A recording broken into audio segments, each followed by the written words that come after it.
I do encourage you to come and make yourself comfortable, so please come down to the front. Thanks.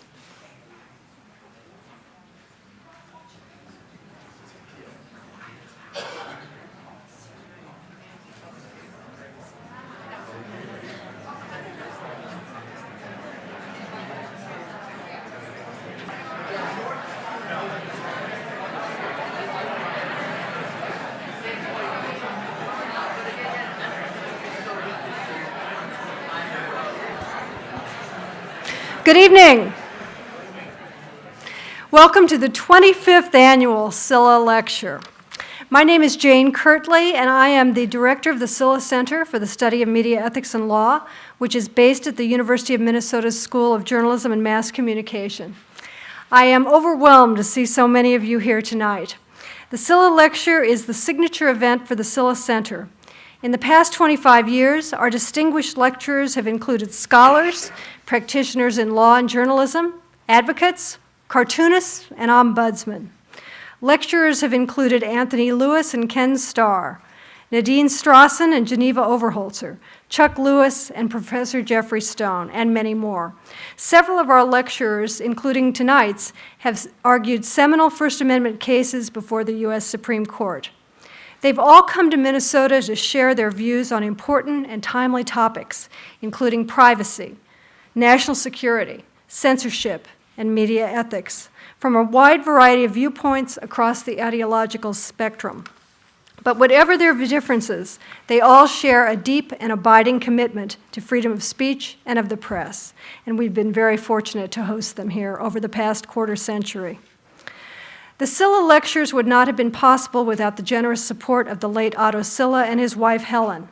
Helen is with us tonight, together with her family, and I would like to ask you to join me in thanking them for their commitment to the study of media ethics and media law.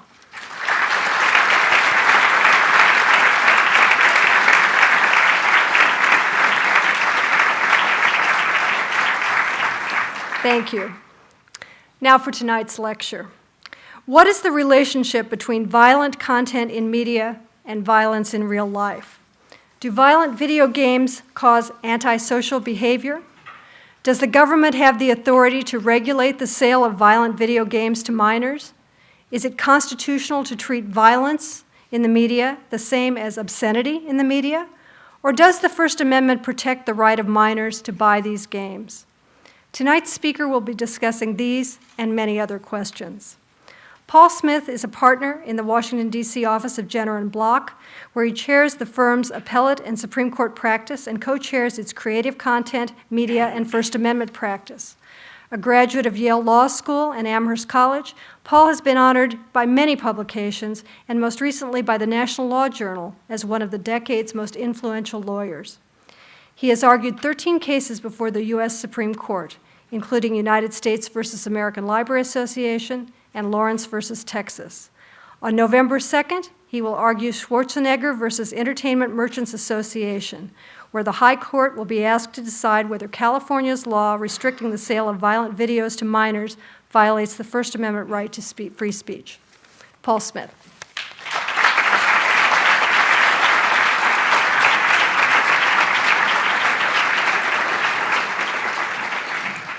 Thank you, Jane, and thanks to all of you who've shown me such a hospitable welcome to Minnesota. It's a real pleasure and honor to be here for the 25th Silha Lecture. I'm very glad to be a part of this wonderful Silha Center, at least for one night, a center that the Silha family put in motion more than a quarter century ago and has gone strong ever since. Hope I'll live up to that tradition tonight. My topic, as Jane mentioned, is the case that I'll be arguing in the Supreme Court in exactly 15 days. It's called Schwarzenegger versus Entertainment Merchants Association, and it involves the constitutionality of a California statute that prohibits the sale to minors of any video game that meets a complex set of criteria, but basically has a lot of violence in it. I'll get into the details of that in a few minutes, but let me pause first for a couple of preliminaries. First, I know this is a scholarly setting. This is an eminent university. You're used to people being objective. I hope you will relax your usual standards of objectivity tonight. You have before you a speaker who's 15 days away from arguing a case in the Supreme Court, and that has two consequences. First of all, I don't want to say anything that would give anything away, and I mean, so there's that practical aspect. You also, at this point in preparation for a Supreme Court argument, are getting into sort of full advocate mode, which is to say this is essentially my first moot court for the case. And so, at least for me, when you get into full advocate mode, there's no other way to talk about the case. And I'll just mention what that's like. When I'm in the middle of doing the several moot courts you do before you argue a Supreme Court case, I'm just sort of racing like this through the arguments, and they become almost automatic. So much so that last time I argued in the court, which was the Indiana voter ID case, some of you may remember, I was being interviewed beforehand on camera by Pete Williams of NBC News, who likes to get some footage in the can that they can play on the night of the argument. And so he's asking me all these hard questions, which I had just heard in 2 or 3 moot courts. And at one point I turned to him and said, "No, Your Honor, that's not true." Fortunately, since Pete's a friend, he didn't actually put that on the air on NBC News. But you can see what it's like to be getting into this mode. And hopefully tonight in the Q&A session, nobody will be addressed as a judge. But if they do, if that happens, you'll understand what it's all about. The other thing I wanted to do before talking about the Schwarzenegger case in particular is kind of give it a little context, talking about where, at least from my perspective, the Supreme Court has been for the last 10 or 15 years on the First Amendment to sort of set the stage. And it's been interesting that the court, while it's gotten very conservative in lots of other constitutional rights, if you go back 10 or 15 years, has not really done much in the way of cutting back on First Amendment rights in most areas. The primary reason for that for a number of years was that Justice Kennedy, who was kind of essential for any conservative majority of the court in the last 15 years or so, is actually probably the strongest protector of First Amendment rights on the court. And so that in many cases he would ally himself with the more progressive wing of the court to protect the First Amendment. But what's been very interesting in just the last 2 or 3 years is a different phenomenon is starting to happen. We're starting to have a long series of cases in which the more conservative justices on the Supreme Court are becoming the strongest advocates of First Amendment rights. And in many cases, even the so-called liberals on the court are finding themselves in dissent. Certainly the most obvious example of that is the campaign finance area with the Citizens United case you've probably all heard about. But there are a whole lot of other examples I could cite to you where individual, very conservative justices have come out in favor of the First Amendment. Justice Thomas, for example, in the fleeting expletive case, strongly argued for getting rid of the double standard that allows greater regulation of broadcast television, the so-called Pacifica Doctrine, I think because he was concerned about the revival of the Fairness Doctrine. More recently, he's become the most strident advocate of the right to speak anonymously in both Citizens United itself, where he said people should be able to donate anonymously to campaign speech funds, and more recently in a case called Doe v. Reed, which involved whether or not you should be able to sign petitions to put an anti-gay initiative on the ballot and not have anybody find out that you signed the petition. Justice Alito is extraordinarily concerned about protecting the rights of religious students in the school context. Came up way back in the Bong Hits for Jesus case, some of you may have heard about, but more recently in the Christian Legal Society case that involved Hastings Law School and whether or not this Hastings Law School had to fund this Christian Legal Society as a recognized student group. Then there was the United States versus Stevens case, which in many ways is kind of like the prelude to the video game case. This was the case last spring involving animal cruelty videos. It was a federal criminal statute that criminalized the possession and distribution of videos in which animals are actually injured or killed. The individual prosecution involved a dogfighting video that was legal back in Japan where it had first been made. And the court held that statute unconstitutional by a vote of 8-1, with an opinion being written by Chief Justice Roberts.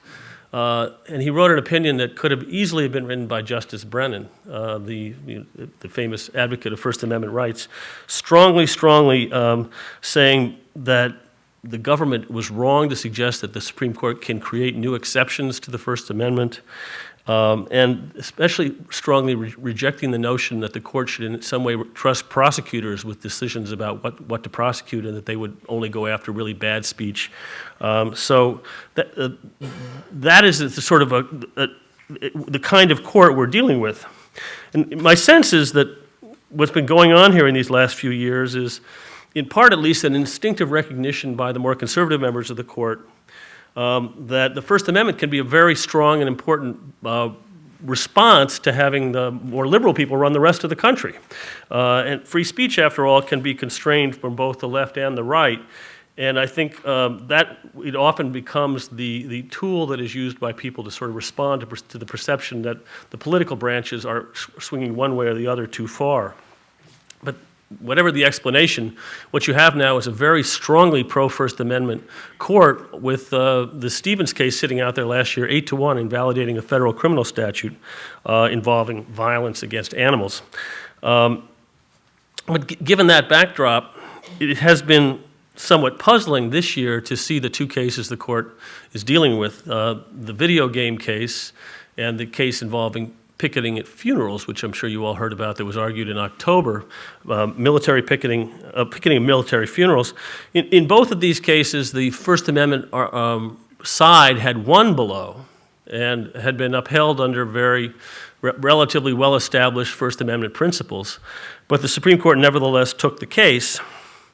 And so what these cases present is the question of whether or not the court, and in particular the more conservative side of the court, will be consistent in terms of respecting the First Amendment, even when the speech involved, whether it be picketing at the funerals or video games that they may or may not like, is something that they don't instinctively want to protect. And I'm hopeful that the court will ultimately see that in both of these cases, the First Amendment side ultimately has to win, and that you can't protect the First Amendment selectively based on the content of what's being spoken, that content-based regulation of speech is a problem regardless of what the content is. So with all of that long introduction, let's talk about Schwarzenegger versus Entertainment Merchants Association. The California statute at issue is the latest in a long series of laws that we've succeeded in having held unconstitutional, passed by states around the country, in which states have tried to regulate sales, distribution to minors of games with violent content. This particular law, they all have tried to do it in different ways. One of the really hard things, as you'll see, is defining what violence is and when games get to be too violent. But in particular, here, this law says you can't sell or rent a game to a minor if it meets the following criteria. First, the range of options available to a player must include killing, maiming, dismembering, or sexually assaulting an image of a human being. Now, that may all sound pretty lurid, but if anybody who plays video games knows that injuring or assaulting an image of a human being can be a fairly frequent part of what goes on in video games. So this is a very large set of games that could be covered by that. Presumably the rest of the criteria are supposed to cut back on it. The second one is that the game must be such that a reasonable person, considering the game as a whole, would find it appeals to a deviant or morbid interest of minors in violence. Not sure what that means, but that's what the law says. The third criterion is the game must be patently offensive to prevailing standards in the community as to what is suitable for minors. Again, a slightly vague criterion. And finally, the violence in the game causes it to lack serious literary, artistic, political, or scientific value for minors. Now, how you figure out which video game has serious literary, artistic, political, or scientific value for minors is somewhat mysterious. So, in First Amendment terms, what this statute is essentially is they have tried to take the doctrine of obscenity for minors, which was established in the Ginsberg versus New York case back in 1968, and apply it to violence, at least in video games. So the Ginsberg case is the basic obscenity test converted over to minors. It only applies to sexually explicit material. It was a case in which the court said we can regulate a lot more sexually explicit material for minors than we can for adults, but essentially it was expanding the category of obscenity while still using a category that already existed.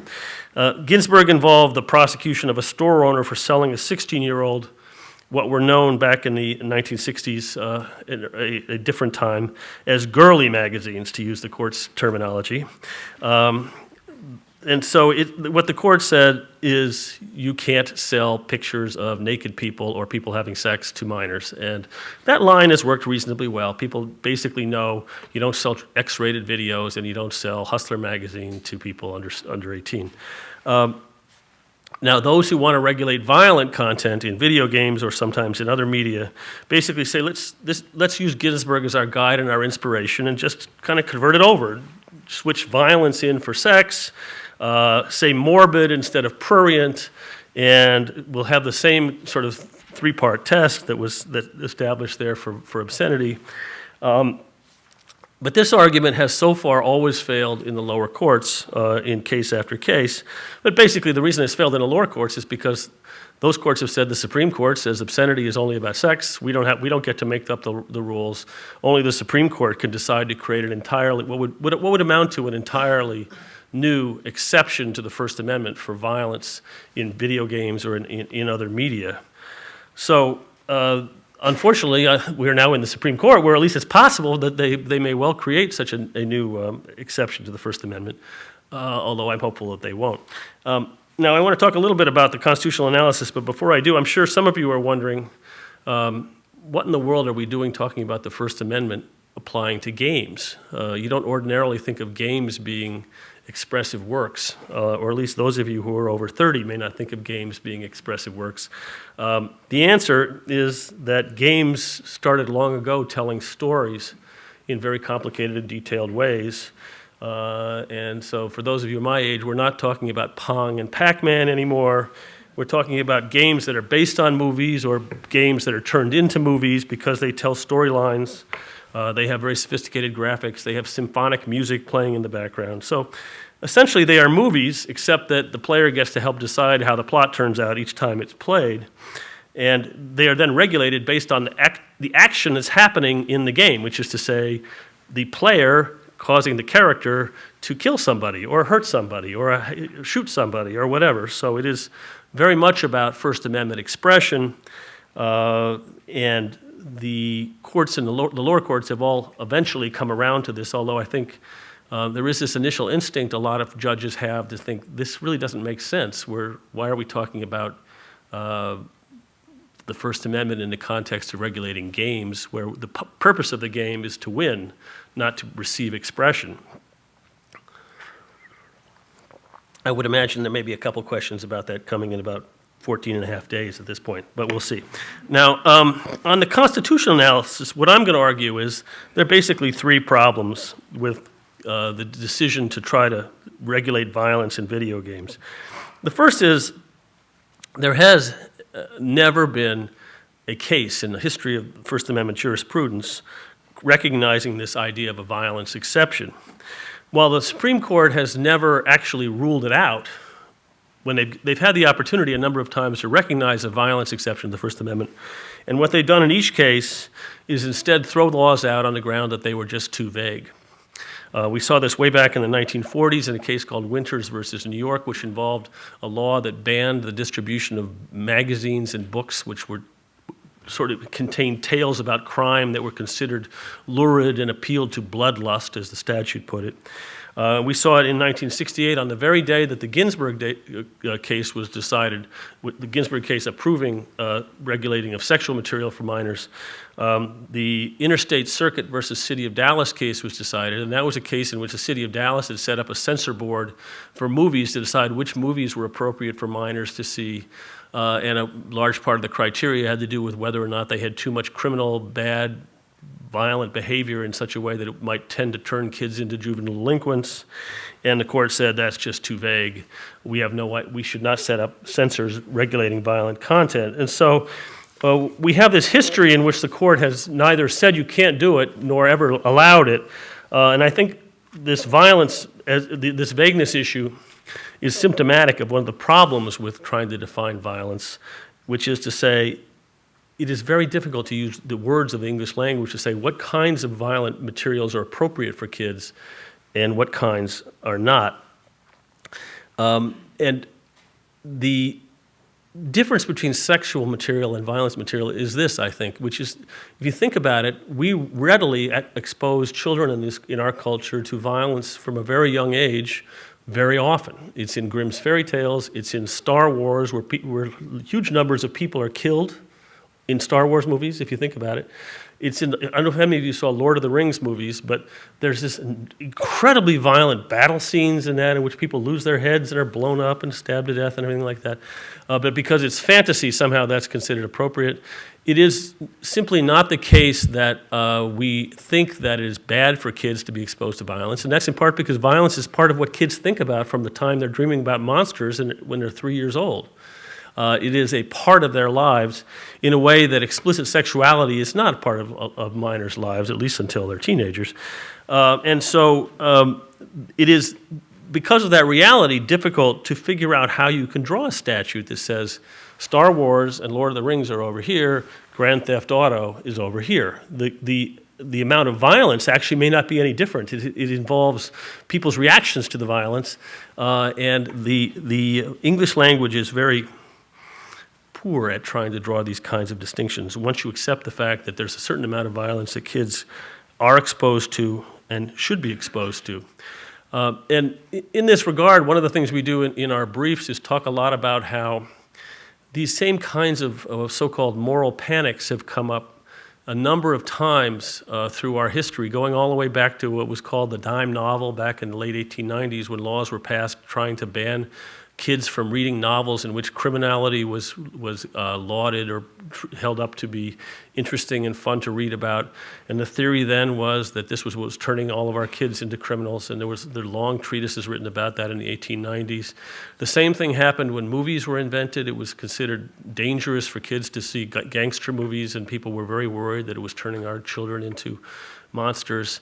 In the 1950s, not only on top of the concerns about the movies, you started to have concerns about television, and worst of all, according to the eyes of the 1950s people, comic books.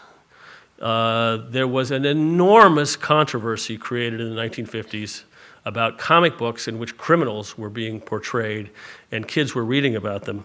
And when I say an enormous controversy, there were social scientists who were basically telling the people of this country that was causing this new term that they had invented, juvenile delinquency. The United States Senate held lengthy hearings in which the presidents of the comic book companies were made to come to Washington and explain how they could sell this kind of garbage to the kids of America. And in the end, while a law was not passed, the comic book content changed dramatically. They basically put a voluntary code in place, and you saw a lot more Archie and a lot less Dick Tracy, basically. But, you know, like all of these kind of things that keep coming up, I think a few years later, everybody kind of looks back and says, what was the thing that we were concerned about? Does anybody really think that Batman comics and Dick Tracy comics caused people in the 1950s to become juvenile delinquents? Well, apparently they did at the time. And now we're back at basically seeing the same thing again, which is to say now video games are being blamed for everything. But one of the ironies of all the situation is, if you go back about 15 years to when what's called a first-person shooter was first put on the market, the really first fun, popular game in which you could go around shooting everybody and you could just look down the nose of the gun, which grown-ups really hate. That was called Doom, and many of you played it, I'm sure. That was when things really got violent, according to most observers. Every year since then, over those 15 years, the rate of violence among juveniles in this country has gone down substantially. The generation of people raised on these games, for whatever reason, and I'm sure there are many, many more complicated reasons than just what media they're exposed to, have not grown up becoming more violent as a result of exposure to these games. So the critics have a problem. Of course, it doesn't stop them very much. The other problem that I'm going to talk about to the court is the state isn't actually suggesting that it wants to prevent kids from ever having access to these games. It is saying parents can buy them if they feel like it's appropriate for their child at any age. There's no limit. They're simply empowering parents to make these choices based on their personal knowledge of their children and how they think they'll respond and their personal values and their family values. And the real problem with that argument is not that parents shouldn't be able to make these decisions. I think we have to concede that that's basically the way the world works, but that in fact parents already are making those decisions. The statistics show that people under 17, the games they play, about 90% of the time are bought for them by their parents. And there are, in addition, is of course already a rating system that the video game industry has put out. There's an enormous amount of information on the box, so if the parents are buying the game and it has blood and gore and shooting and stuff, realistic violence or whatever it is, parent knows about it. And so in addition to the fact that then the kid brings it home and plays it on a TV set in the living room. So there's no great secret to what the kids are being exposed to. The parents have made these choices and are already essentially in control. And that's especially true for a couple of additional reasons, one of which is that the retailers have lately become pretty aggressive about enforcing the rating system in the sense that they will not let a 15-year-old go in and buy an M-rated game that's been rated that way by the industry under the voluntary rating system without the parent being there. That's not a 100% perfect rating system. It's not 100% perfect enforcement, but it is very, very well enforced, better enforced than the voluntary rating system that's applicable to the movies, for example, the R-rated system. So there is a lot of backup to parents already in place, and the game systems themselves allow that you just set a level of violence that is allowed to be played on the game. So there's a lot of ways in which parents are already empowered. The state of California still wants to say that they need to add this additional regulation on top of it, but I think it's not a very persuasive argument just because parents basically are already making these choices by and large most of the time and can be making these choices anytime they want to be making them.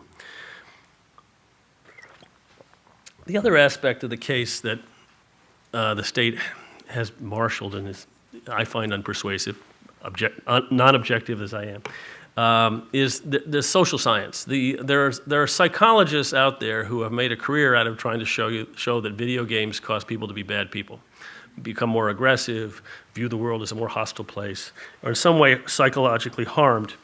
And they do this through two basic kinds of research, neither of which the courts have ever found even remotely persuasive. But here's what they are. First of all, they do experiments. So they take a group of college kids, and some of them play Doom, and some of them play a game of strategy like Tetris or something like that. And then in the next 10 minutes after they've been playing the game, they give you some task that's supposed to show whether you've been made more aggressive by playing Doom as opposed to Tetris, such as, for example, they'll flash words up on the screen with a missing letter, and it might be H blank T, and you can either fit in hot, hit, or hat. And they find that people who've been playing Doom are more likely to put the I in for hit than the people who've been playing Tetris in the first 10 minutes after the game.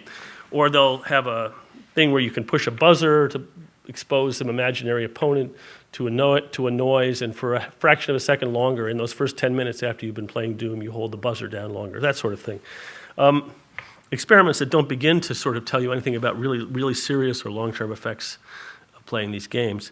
The other thing they do is they look at correlations. So they say, here's a group of kids, freshmen at the University of Minnesota. We're going to give them a questionnaire. We're going to ask them, what games do you play? And we're going to ask them, how often do you get into arguments? How often do you get into fights? Have you ever gotten in trouble with the law, et cetera? And they find that there's a tiny amount of correlation between people who play more violent games and people who tend to be more physically aggressive in their real lives. And the problem with those studies, in addition to the fact that the correlation is so small, is that they don't have any ability to separate out causation going this way as opposed to causation going this way. People who they would concede that these social scientists, that people who tend to be more aggressive in their personal lives tend to like games in which you can act more aggressive in playing the game. So the causation may well completely go the other way, or certainly very substantially goes the other way. So these social science studies are, maybe they shouldn't be called junk science, but they're pretty weak as a basis on which to regulate content that's protected under the First Amendment. And the one time we got a chance to actually cross-examine these people in court in a trial in Chicago, the judge was singularly unimpressed that there was any real basis for concern shown by the science. So it seems to me that both the fact that it's impossible to draw a law that is workable, the absence of any real problem that's been demonstrated, are pretty good arguments for why the court should not create some new exception under the First Amendment. And this is where I'd be sort of winding up the argument because the red light would be coming on the podium. But let me, but since there is no red light here, let me talk for am I doing okay on timing here? A little bit about a few other aspects of the case which I find interesting. As I would if I were arguing the other side, one of the things the state of California has done is to try to win the game by pointing out some particularly distasteful games, which they then want the court to keep in the back of its mind or sometimes in the front of its mind when it's trying to decide whether or not we need to create a new exception to the First Amendment. And interestingly, I would have thought this case would end up being all about Grand Theft Auto, which of course gets all the press. Grand Theft Auto is barely being mentioned at all. There's a little bit of it in one of the videos that is in the record that the court's going to review. The game that's getting all the attention is called Postal 2. Now, some of you have probably played some version of Postal, but it was actually a fairly small seller. And it is a game which, as far as I can tell, was put out for the express purpose of being as absolutely offensive as it possibly can be. I mean, it's a game in which you can take a shovel and knock a girl's head off and light her on fire and urinate on her and say sexist, horrible things, and then you kill this black cop and you say racist things, and then you can go after the Catholic priest down the street. I mean, it is absolutely unbelievably offensive game. But it's actually apparently intended to be funny, appealing to a certain kind of 21-year-old sense of humor, perhaps. But in any event, they talk about this at length in the briefs, as you can imagine, and they're trying to get the court upset that there are these things out there in the world and that some kids are playing them. Leave aside the fact that they don't have any evidence that there's a single kid in all of America who's ever played this game without his parents' permission. I'm sure it's true, but they don't have any. They've never tried to show it. I guess what we have to say in response is that a few examples of really bad content doesn't make a workable rule that would help you to draw a line to protect kids from this.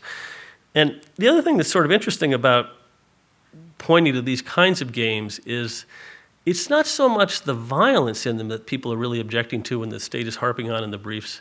There's just as much violence in a game where you're out there protecting America from terrorists or attacking the beaches at Omaha Beach on D-Day, all of which is in games, as some of you know. It is that you're being a bad guy and you're being offensive and you're saying really bad things to the victims and the victims are helpless.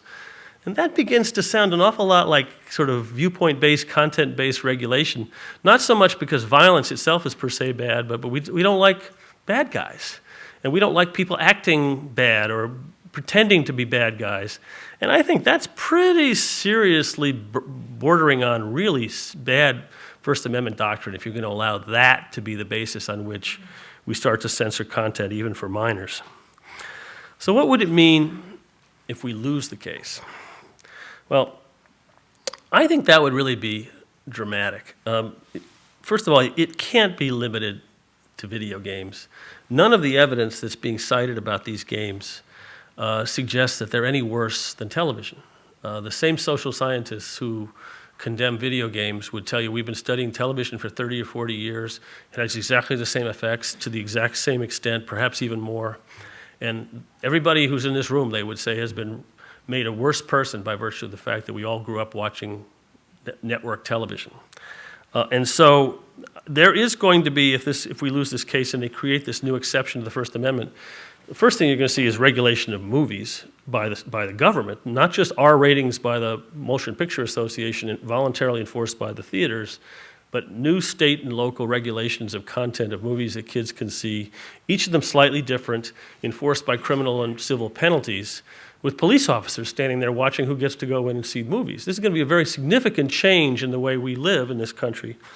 And it's going to go beyond that too, because the whole theory of the case from the state's point of view is that parents should be able to rely on the state to ban things from their kids that the parents wouldn't want their kids to see, and parents can't follow them around all day, and it's really bad if the kids can go in and buy these things, and parents wish they could be there to prevent it. So think about all the other things that a lot of parents would wish their kids should not buy on their own, and would wish that their kids are not reading. Extremist political speech, racist material, maybe material talking about gay rights, maybe material saying evolution is good or evolution is bad. I mean, every family has its values and things that they find extremely important, and things that they would have their own individual children shielded from if they were there helping to make the purchase decisions in a bookstore or a movie store, assuming there's going to be any more movie stores. But I don't think, and I'm not sure where the line ends up being drawn once we start taking a step down this road of having parents be backed up by bans by law on the content that minors under the age of 18 can buy for themselves when they go into a store.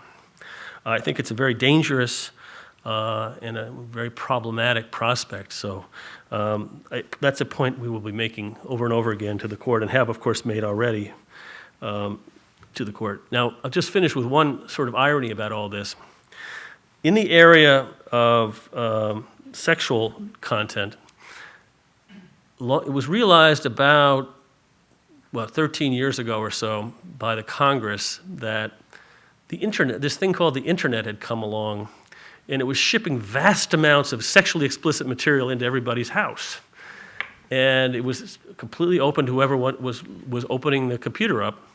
And we then had a long series of cases in which Congress passed laws trying to regulate sexual content on the internet to protect children.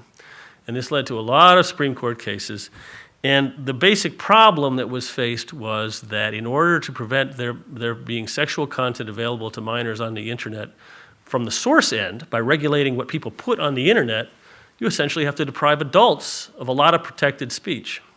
And the court ultimately came to the conclusion that this was a fruitless and impossible enterprise, that parents should be responsible for what their kids can access on the internet by, in some way or other, restricting the things that are available on the home computer, either through filtering or some sort of particular domain that is the only domain that's available to the kid, and that we are not going to get into the business of having the entire internet sanitized so that it's appropriate just for kids.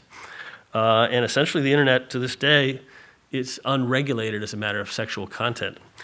In about 5 years, video game distribution will have moved essentially completely over to the internet. It is moving very quickly now to the point where people don't really go into stores and buy the next edition of Grand Theft Auto in a little CD. I mean, there's still a lot of that, but nowadays people are downloading games, they're playing games directly online. There's these massive online games where everybody's playing together, or you can just order the game by mail order, but through the internet website of Amazon or whoever it may be. All of that is to say this whole case and this whole controversy could largely become anachronistic if technology ends up moving in that direction, as it will. Because the one thing about the internet is it's extremely difficult to regulate content to protect kids from the source end. You have to ultimately rely on parents and supervision in the home and people taking proactive steps to monitor what their kids can do and set their computers in such a way that they can only access things parents want. And obviously none of that's perfect, but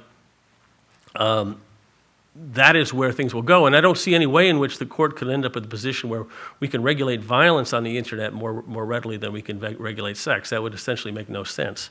So we could end up with a decision that becomes an anachronism very quickly, but a decision that, if I lost, could do a lot of collateral damage in the meantime by creating this new exception for regulating content for minors, the scope of which would be almost impossible to define, and ultimately could mean a lot of additional kinds of content-based censorship, which I would at least would find very problematic. So that's the story of the case. I never make predictions about what the court's going to do. I do tend to think, though, that this is a case in which you can't assume from the fact that they took it that they are automatically leaning against us. Often you do draw that conclusion when the court takes a case when there was no conflict out there. All the cases in the lower courts had gone our way. But my personal view is that when 9 federal courts in a row had held invalid state statutes, and the Supreme Court had never been asked before to review that they must have just said to themselves, that's a lot of friction between the federal court system and a lot of state policymakers in a very important area of speech. And it's not obvious perhaps to them that this is an area in which kids should have constitutional rights. So I don't draw too much pessimistic conclusions from the fact that they took the case. I guess we'll know a little bit more in about 2 weeks, and we'll know a lot more by June. But I'm pretty hopeful that this particular, I think, really bad potential First Amendment decision will be staved off. If I can be as persuasive then as I hope I was tonight. Thank you very much.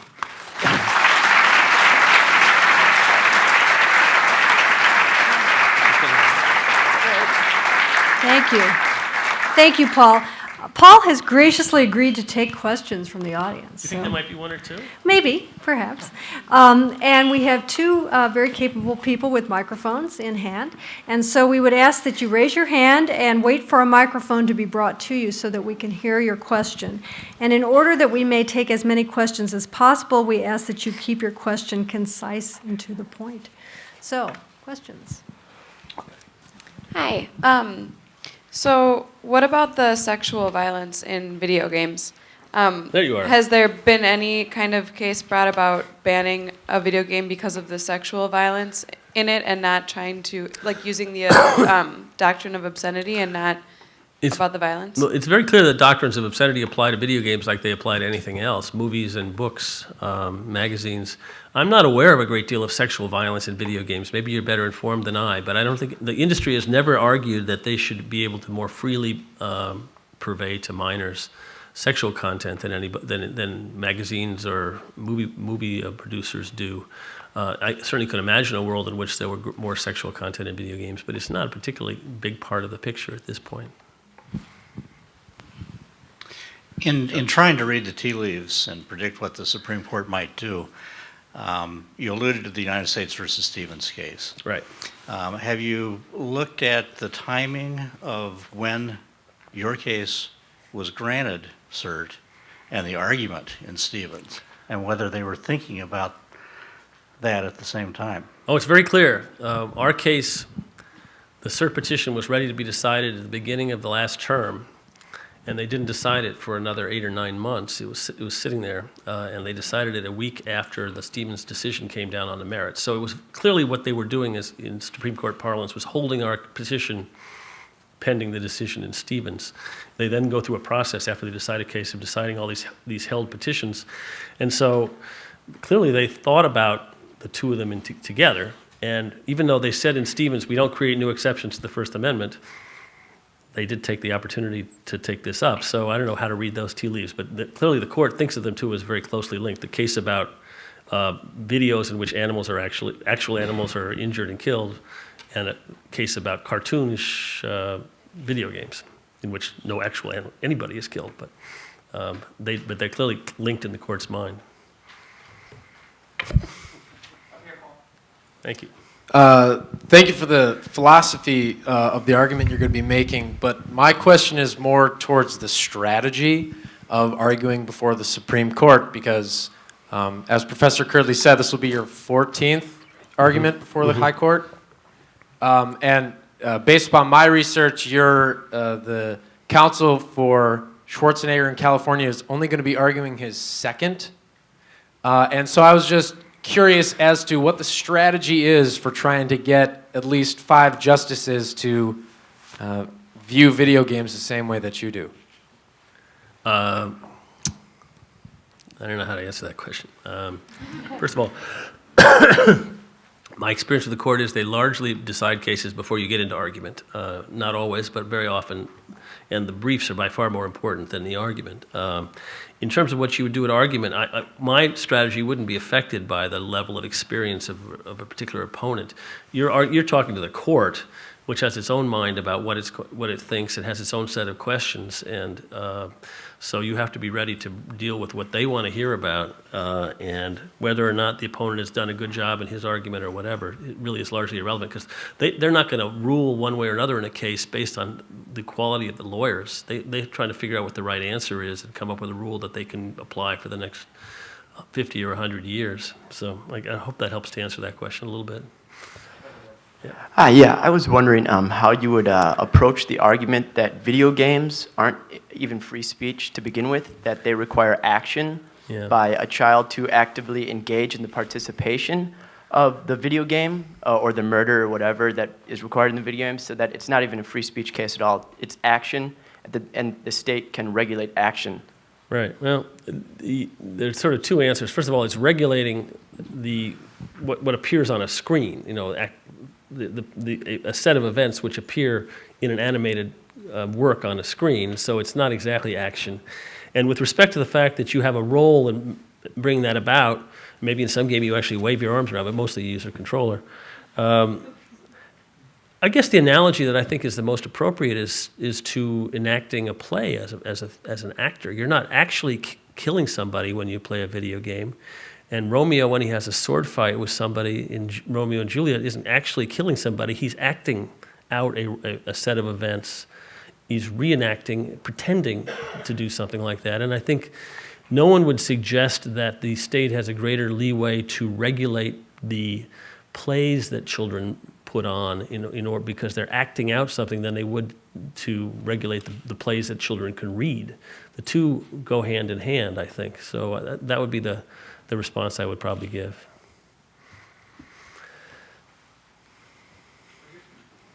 Hi.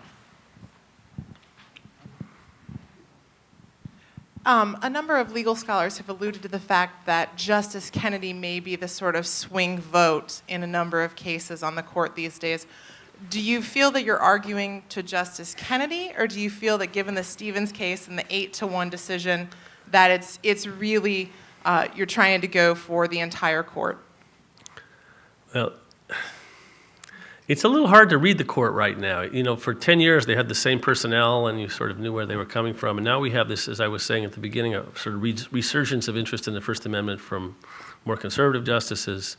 Justice Breyer sometimes, on the other hand, can be a little bit, as we say in the legal terminology, squishy on the First Amendment. He doesn't really believe in all these levels of scrutiny. And we have two justices who have not a lot of track record, one who has really no track record, so in Sotomayor and Kagan. So I'm going to go with my usual strategy of going in there and making the best argument I can and seeing who happens to be available, and you sort of, in this situation, I think it's hard to be too strategic about this. There are cases in which in the last 10 or 15 years, people have really known there's only one justice you have to talk to, or maybe in the old days two with O'Connor. This doesn't really feel that way to me because of all these uncertainties that I was talking about. Back here. I know you talked about the other violent actions like movies, TV shows, basic reality. Do you know if the opposing arguments are going to address what they're going to do if video games do become more regulated? Because they can't regulate every single movie that comes out, every TV show comes out, experiences kids have on a day-to-day basis. Well, I assume they'll be asked, is there any way to differentiate between video games and movies? And the answer is fairly apparent that they will, I think, states will try to regulate movies, every movie that comes out. If they can regulate every video game that comes out, they will pass a similar law and require every movie company and every movie theater in America to apply some standard to decide when it's legal to let kids see the movie and when it's not legal to let kids see the movie. At their peril, subject to being prosecuted and fined. The penalty in this case is $1,000 per game that you improperly sell to minors, decided after the fact, applying those vague standards I read by a jury in California. So with those kinds of standards in place, the rational response is basically not to sell much of anything to kids, if you ask me, but we'll have to wait and see. Yeah. Hi, I had a question about the rating system for games. You know, when Grand Theft Auto came out, there was the hidden codes or something that lets you do all these heinous acts. And are those, I don't know if you happen to know this, are these hidden codes or all cheat codes, things like that, are they included in rating systems when they're judged, you happen to know? The way the system works is that the company is required to disclose the most violent aspects of the game. The particular code that was hidden in Grand Theft Auto and how that happened has never been entirely clear, whether that was some renegade or whether that was a planned part of the company strategy. Gave you access to this weird little scene which actually involves sex, not violence. But the violence in Grand Theft Auto is they disclose it to the raters. They have to show them the worst thing that can happen in the game, and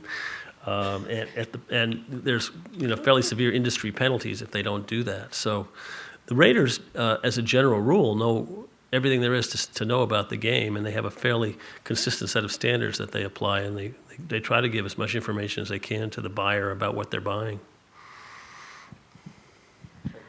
I know you're in advocate mode right now, but what do you think the opposing party's most persuasive argument is? Well, there's no way I'm going to answer that question. I mean, they have the games that they can point to, and I expect at some point I'll be asked a question by some justice. In this game you can do this thing. I've already told you all the things you can do in Postal 2. Do you really think that kids ought to be exposed to that? And that'll be the question that I'll have to sort of figure out how to answer in the moot courts in the next week or so. Hi, thank you for your time today. So you equated the video games to one point to comic books in the 1950s, at another point to children's plays. But as most of the young people in this room can point out, the modern day video games that are basically on trial here are extremely brutal and vulgar and explicit. And if I were to show one of these games to somebody related to me who's of the court's age, they would be, extremely appalled by this and worried about it. And as you just answered the last question, that seems to be the most persuasive argument on the other side. I'm wondering, what is the court actually seeing? Like, what graphics are they seeing, and how much, do you think that will actually persuade them to make a ruling on that? There are two videos in the record. The state put in a little 5-minute video that has excerpts from Postal 2, Grand Theft Auto, and I forget it, Duke Nukem or something. The record is already 5 years old, and I think these tapes were already 2 or 3 years old at the time. So some of this stuff is pretty old by current video game standards. We put in like a 2.5-hour video in which we show a great deal of gameplay of 5 or 6 or 7 videos, which are pretty violent, but they have a lot of content, like God of War, in which you're in various mythological stories, and the one where you invade Omaha Beach, and ones where you're fighting off terrorists and the like. And so they can get a pretty good feel about what violent video games are like by watching these videos. The games themselves are in the record. As far as we know, there aren't any actual game consoles at the court, but that actually is not impossible that they might try that. Back in the internet case, the first internet case in the mid-90s, they had to set up a terminal to explain to the Supreme Court justices, this is the internet, and this is a website, and you go to it by clicking on your mouse. And this was actually only 13 years ago, so the world is moving fast. If the case was not to go your way, is there any evidence that things would actually change that much? As we both know, passing regulation is very expensive, and the self-regulation in that industry is already fairly efficient. In most cases, I have to take out my driver's license whether I'm buying a beer at a liquor store or whether I'm buying a video game at most retailers. Isn't it reasonable to assume that it's just a codification of the self-regulation that's already in large part going on? Well, no, these laws don't codify that. Unfortunately, they require you to apply the standards, and the review is after the fact. I mean, it would be different. It would raise a host of other problems if you had rating systems by the government. But these are not that, and so I think a great deal will change when you have the threat of a $1,000 penalty What you're suggesting is it's already so much good regulation that the politicians will not decide to go ahead and pass laws if they're told by the Supreme Court they can do so. History suggests that politicians love to pass these laws because middle America just thinks these games are yucky and people your age don't vote and your parents do. So that's just the reality of the world. And so there will be laws like this passed all over America the day after the case comes down that way, I'm afraid. And the standards will be different in each one. So the problems will be quite serious, I think. Hi there. Who are these people that that put the ratings on these video games? Are their enforcements followed voluntarily? And what type of oversight do they have over these ratings? There's something called the Entertainment Software Review Board, which is a part of the Entertainment Software Association, which is basically the industry association that I represent. And they have an office up in New York, and they hire raters, and they have a series of detailed rules about what kind of disclosures have to be made to them by the companies. The rating has to be on the game before any of the significant retailers in this country will sell the game. And if it turns out that they haven't given information to the raters about everything that's in the game, there's a series of penalties that are by the rules of the association can be imposed on them. There's also a whole series of rules about how they can advertise the games. If it's got a particular rating, it can't be sold in children's publications and things like that.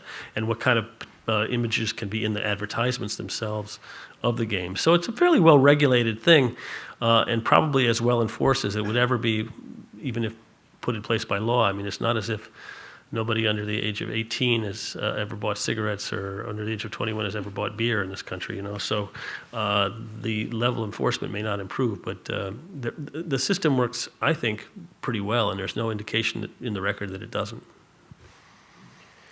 To what extent do you see, if you have a victory in this case, do you see your argument that there is certain acculturation and of violence to minors in this country? To what extent do you see that with the current court paving the way for a re-examination of Ginsberg and the obscenity doctrine for minors as to whether somebody could easily make such an argument that sexuality is something that is normal and healthy and present in some form in society from ages that are well below the age of majority? Mm-hmm.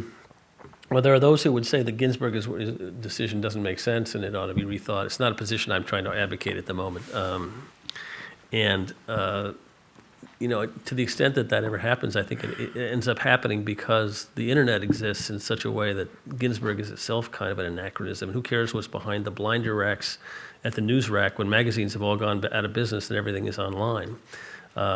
So, I mean, that seems to me as a practical matter where that ends up. But there are people out there, and a couple of the briefs in the case say this, the whole Ginsberg is itself a very flimsy basis on which to regulate and to rely.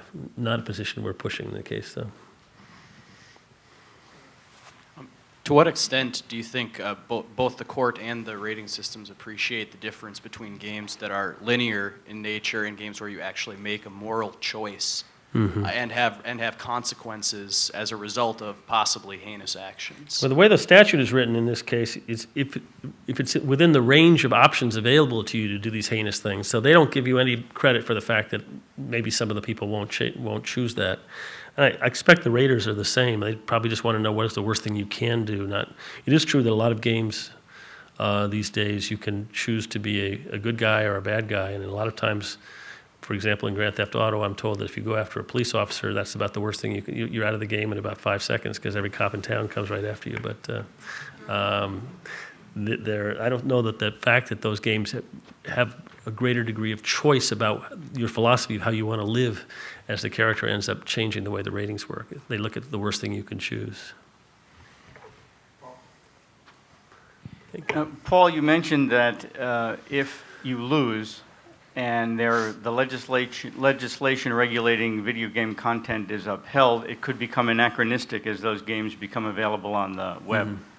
Could it work the other way around, that once you regulate content and the regulated content becomes available on the web, it could be a way to try to regulate what's on the web, like virtual world conduct or speech on the web. Well, they could, but it becomes a big problem because nobody knows the age of the players who are playing that game in that online world.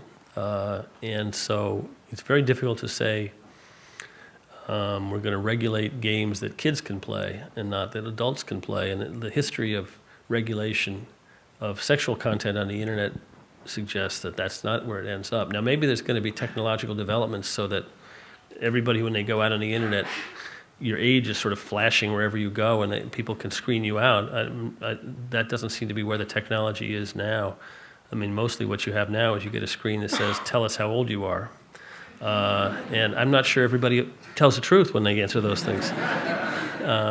So it could ultimately be that government will end up more effectively regulating sexual and violent content on the internet. At this point, it's not really technologically feasible, as I understand it, and that's sort of where the court came out.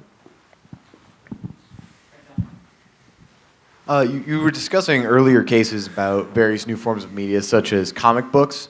And I'm assuming in that case as well, most of the people arguing in your position, for instance, were not people that read comic books, just as most of the people arguing are not the ones that are primarily buying the video games.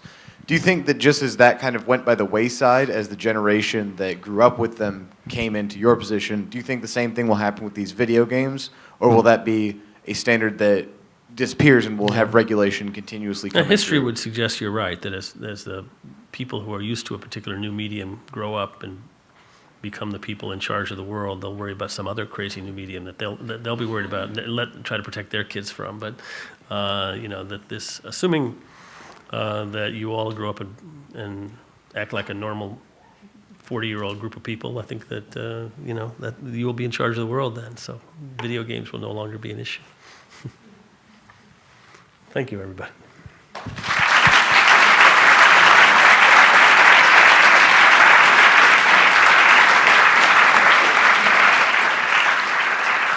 Thank you, and please let me now invite all of you to join us in the atrium for refreshments and further conversation.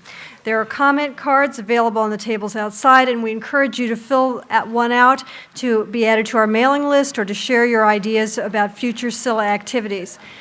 And please check our website for future events and plan to join us in April when we will host Mark Feldstein, author of Poisoning the Press, Richard Nixon, Jack Anderson, and the Rise of Washington's Scandal Culture at our annual Spring Ethics Forum. Thank you and good night.